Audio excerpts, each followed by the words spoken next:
Hey folks, welcome to Bad GM's Campaign Build Along. I'm the Bad GM Wayne Davis, and this is the show where we build an entire campaign for you from scratch.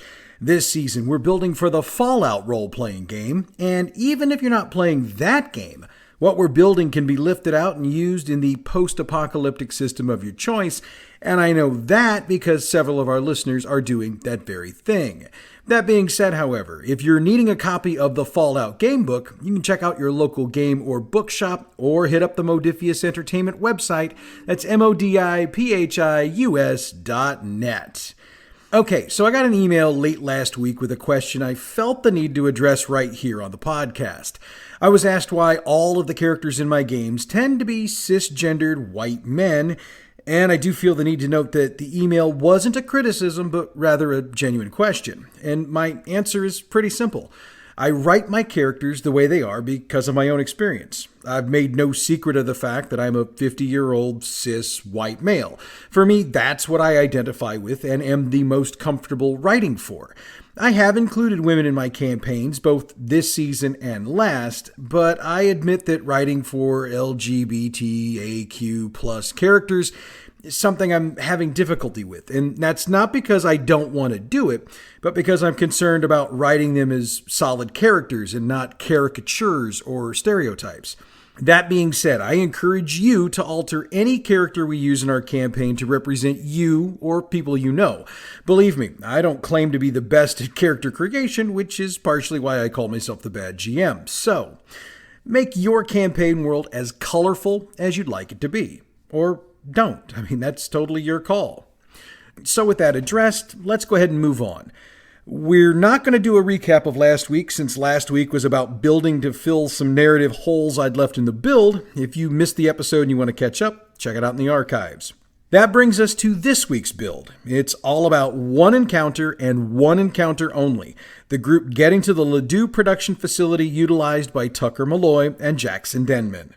Now, before we start that, there are those who might think this is going to be the end of the second act, since I've been hyping this particular build so much. Short answer, no, it's not. The longer answer is that while it's not the end of the second act, we're probably no more than 3 episodes away from actually ending that act, and that's because I see the addition of a major player or players in the campaign as being the part of a new act. And for those who wonder if the third act is the final act, no, that's not the plan at present.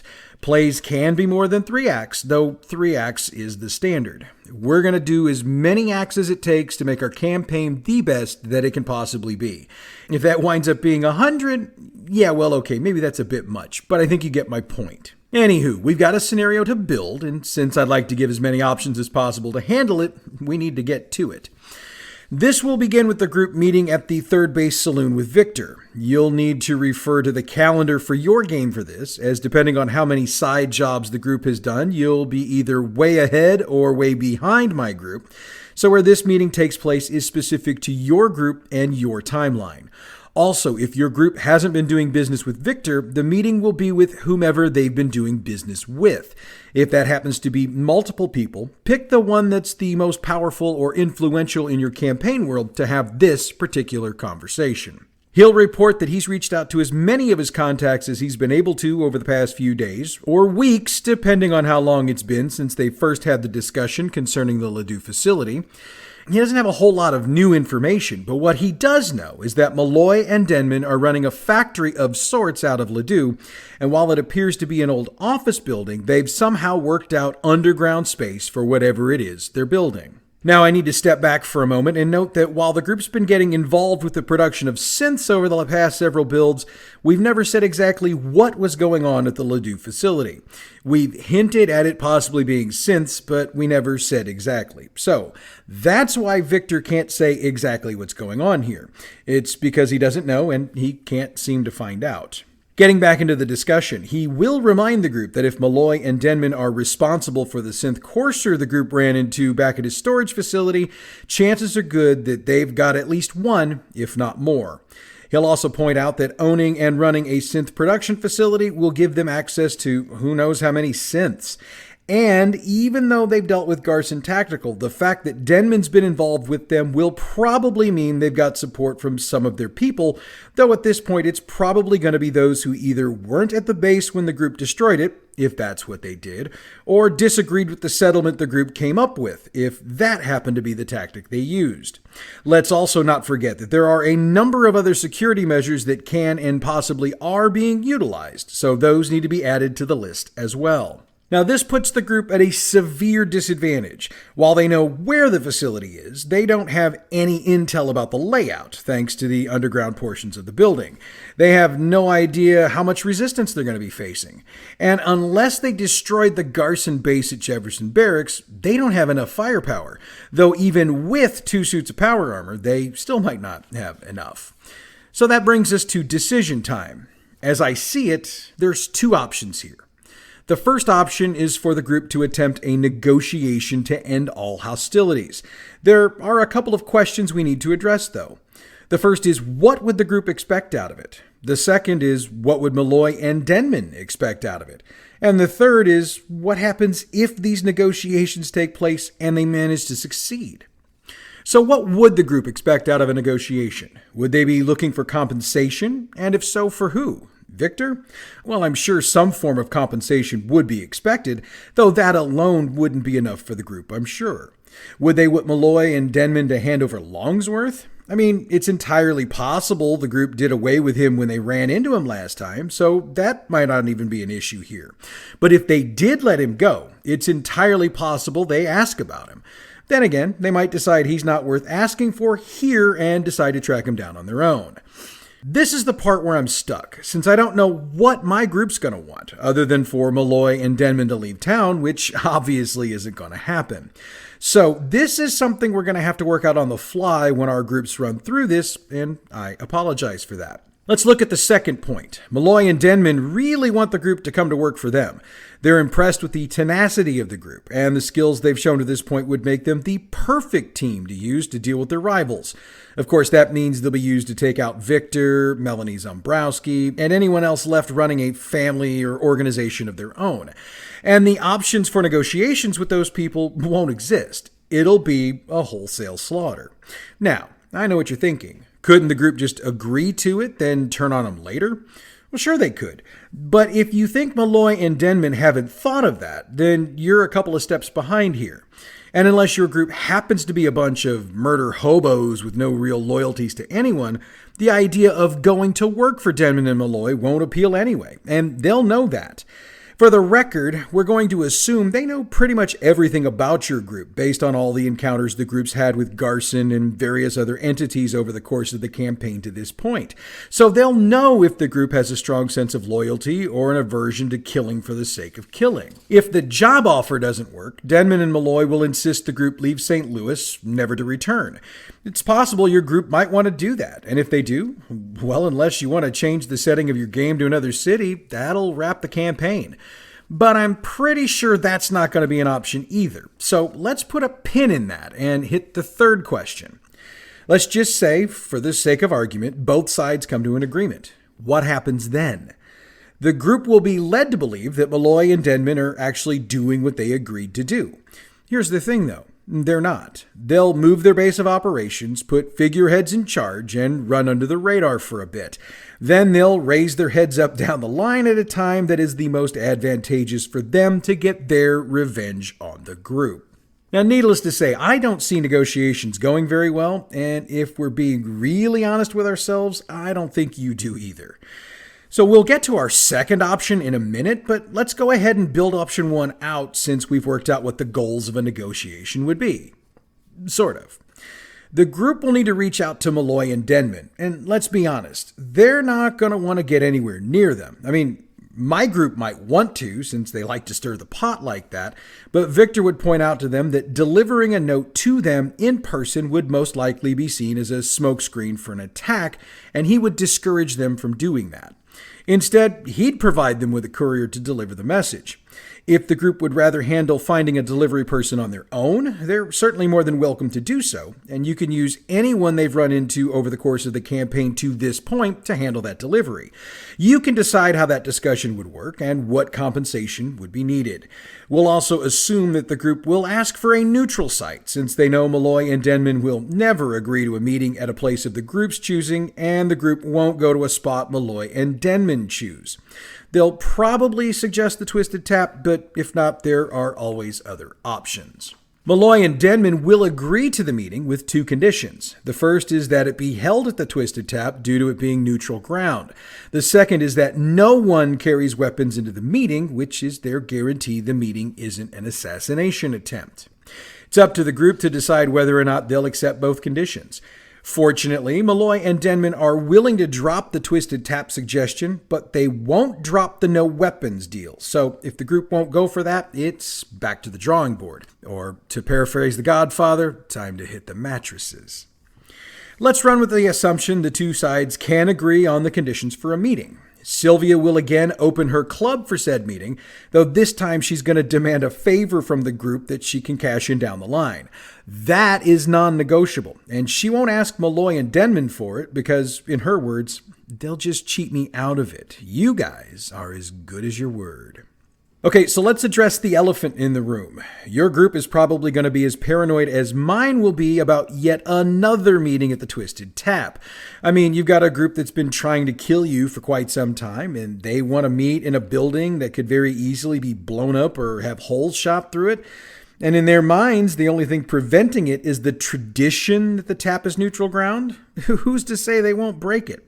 Well, here's where we're going to peel another layer off the onion, but this is for you and me only right now. Much like the Continental in the John Wick movies, the Twisted Tap is but one of many locations around the country that are considered to be neutral ground for those in certain lines of work.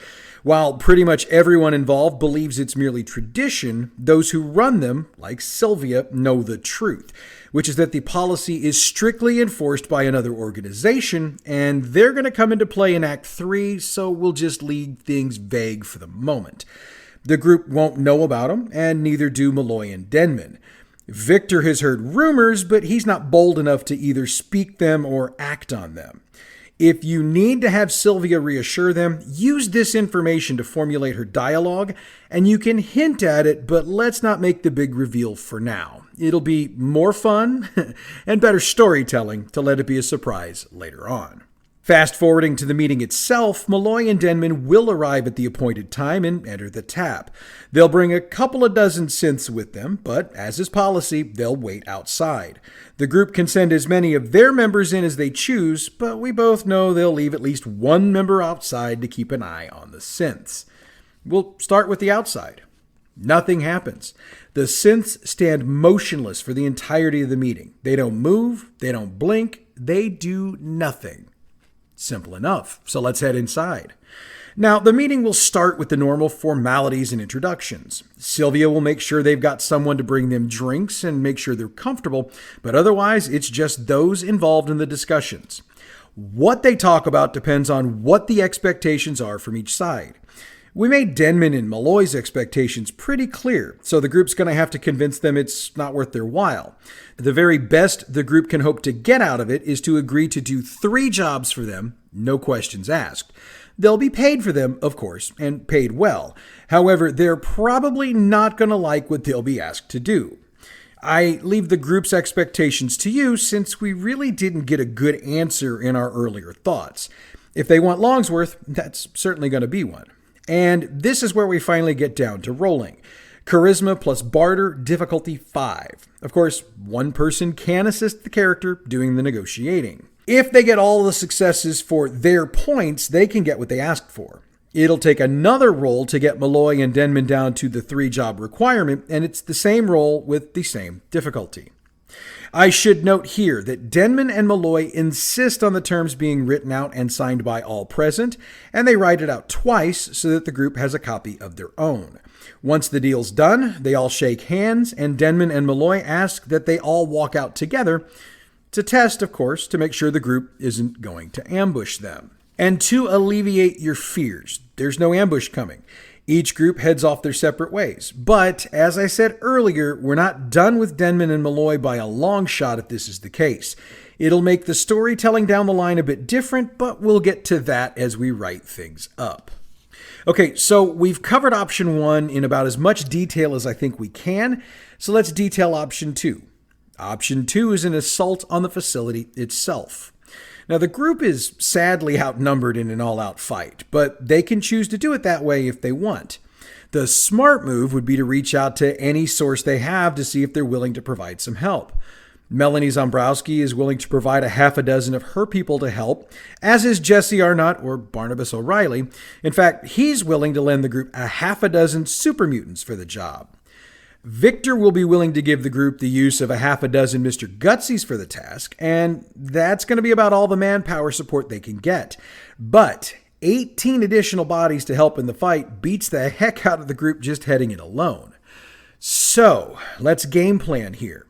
If the group has Zombrowski's help, or if they think to check with her to see if she's got any knowledge she can pass along, she can provide them with schematics of the facility. She won't say how she got them. She'll just grin slyly and say something about trade secrets. Here's what they're dealing with. The building's a small, one-story former deli that's been converted into office space. Nothing too fancy about that. The exterior's covered with 3-shot laser turrets every 3 feet. There's no obvious gaps in that coverage, and they're supplemented with 4 machine gun turret Mark IVs with one placed at the top of each exterior wall. Stats for the turrets are on page 381, and the machine guns are on page 378 and 379. There's a closet in the office that's actually a stairwell down into the basement. That's where things get interesting. Originally intended to be a vault, the space was actually utilized by the top crime family in the city for personal use, and it's only about a fifth of the size of a standard vault. There aren't any fancy traps or anything in here, but there's plenty of space for scientific experiments and or the assembly of some sort of weapon. She's able to provide the group with the exact layout, and I'm going to leave that to you, since you might have a particular layout you'd like to use. I also do that because I'm not yet sure how I want to physically lay it out. We can write it all up without that, though, since you can place things wherever you want them. Insofar as exterior manpower, her sources report that there are at least a dozen assorted security personnel out there. She knows for sure that there are 2 sentry bots, stats on pages 364 and 365, but the rest are either human or synth. For the humans, we'll use the Brotherhood of Steel Knight stats on page 383, and for the synths, we'll use the character sheet available on the Bad GM Productions website. That's what she knows, but it's a whole lot more than the group knew beforehand. The trip to Ladue will take about 3 hours, and the group will manage to get there without incident. So, here's how it plays out. The outside security is exactly how Melanie laid it out. If the group's got help, we need to divide and conquer here. Otherwise, you'll be making a lot of rolls against yourself, and the group might get bored. So let's break it up like this.